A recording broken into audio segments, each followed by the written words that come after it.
The problem of free will and divine foreknowledge is an old one, but I don't believe I've seen too many videos here on YouTube talking about it, so I thought I'd give it a go.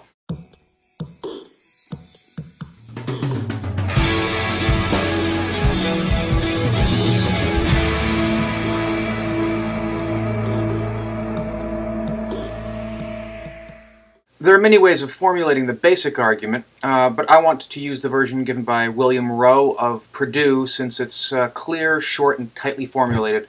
In fact, pretty much everything, not quite absolutely everything, but pretty much everything I'm going to say in this video comes from Rowe's article, Predestination, Divine Foreknowledge and Human Freedom. Excellent article. I highly recommend it, but since most of you probably won't pick it up, please allow me to offer this summary. So this is Rowe's version of the argument. Premise 1.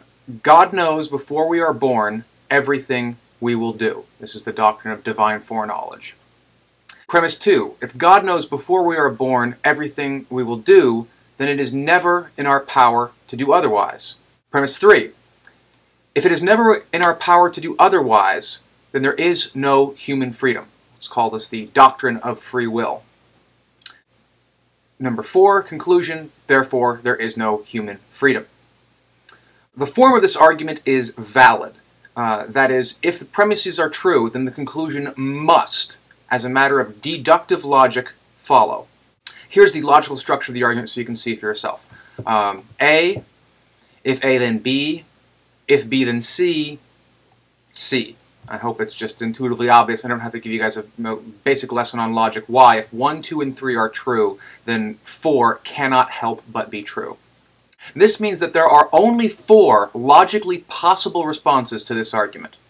Deny premise 1, deny premise 2, deny premise 3, or accept conclusion 4. Let's take a look at each of these responses one at a time, starting with denying premise 2. If God knows before we are born everything we will do, then it is never in our power to do otherwise.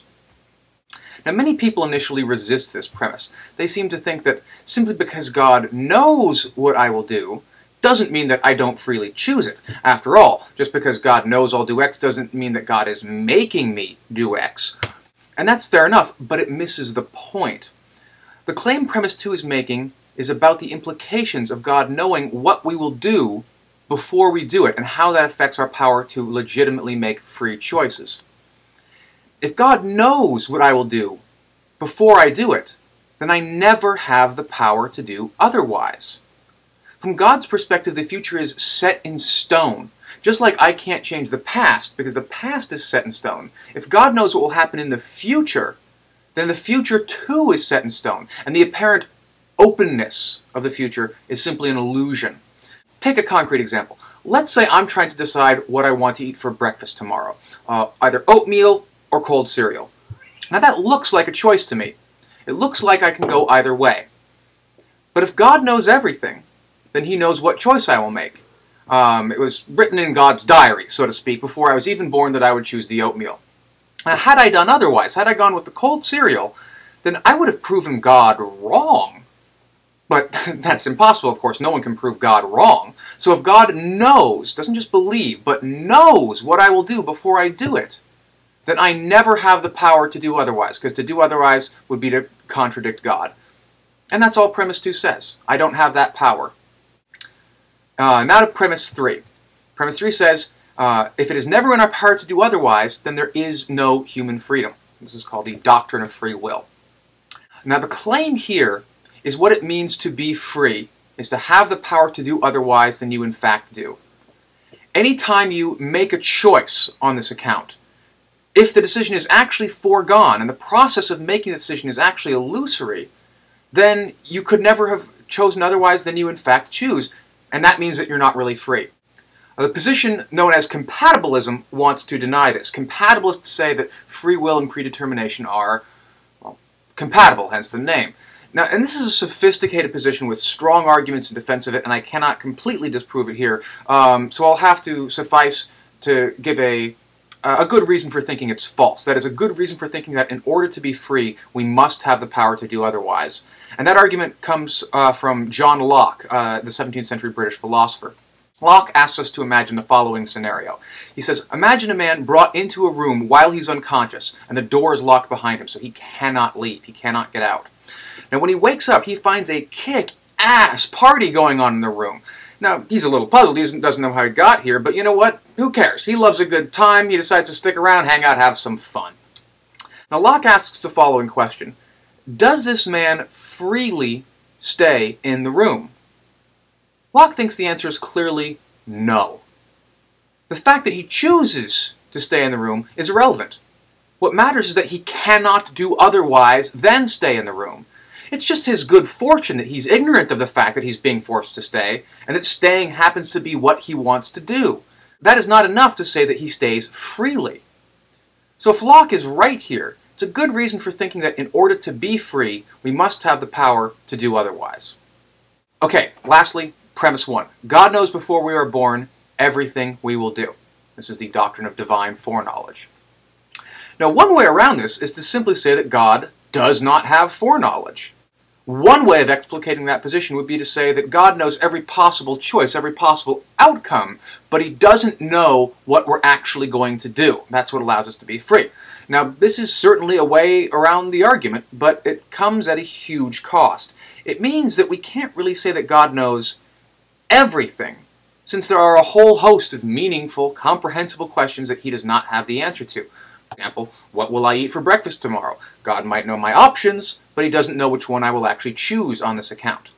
So to take this move is basically to give up on the idea that God is omniscient, and since that's supposed to be a defining character trait of God's, that's equivalent of saying that God does not exist. A less radical way of denying that God has foreknowledge is by claiming that God knows everything, but he just doesn't foreknow everything. To say that God knows things before they happen is to place God in time. But God is outside of time, so it's a category mistake to say he knows things before they happen. This is a move made by thinkers like St. Thomas Aquinas and Boethius, among others. And now, this is a very clever move, but I don't think it will work for three reasons. First off, I'm not really sure it's comprehensible to speak of something being outside of time. It seems to me that that simply might be a necessary condition of existence in the first place. I'm not entirely confident of that, but in the very least I'll put it this way. No one has yet been able to explain to me in anything like a comprehensible way what it would mean to say that God exists outside of time. Second, this move seems to flatly contradict the Bible, which repeatedly places God in time. If nothing else, then when God is in the form of Jesus, who is supposed to be wholly God, completely God, and hence all-knowing, and that means that on the day Jesus was crucified, more than 2,000 years, or just about 2,000 years ago, he knew what I would have for breakfast tomorrow, and hence he knew what was going to happen before it happened. But those two things aren't even the real problem. The real problem is, even if you set aside those issues, this just doesn't really avoid the basic fundamental argument. The basic fact remains that the future is set in stone if God knows it the way it does before it comes to knows the way it is in the same way that he knows the past.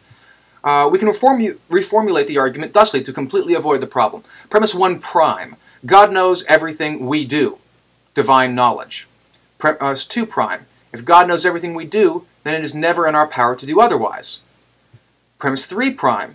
If it is never within our power to do otherwise, then there is no human freedom. Conclusion 4 prime, therefore there is no human freedom.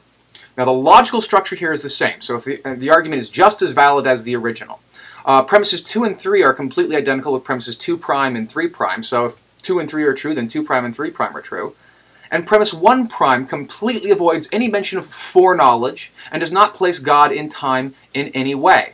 So premise 1 prime is true, premise 2 prime and 3 prime are true, argument, logical structure is still valid, hence the conclusion must follow. And that means that our first three options, rejecting premise 1, rejecting premise 2, and rejecting premise 3, are not viable options. This leaves only one possible response, accepting the conclusion that there is no human freedom. Well, strictly speaking, there is another response. You can say that there is human freedom, but premises 1 and 2 are both false because there is no God. It's your choice, theists. Either God exists and we have no free will, or God does not exist and it is at least a possibility that we have free will. So which is the more attractive option?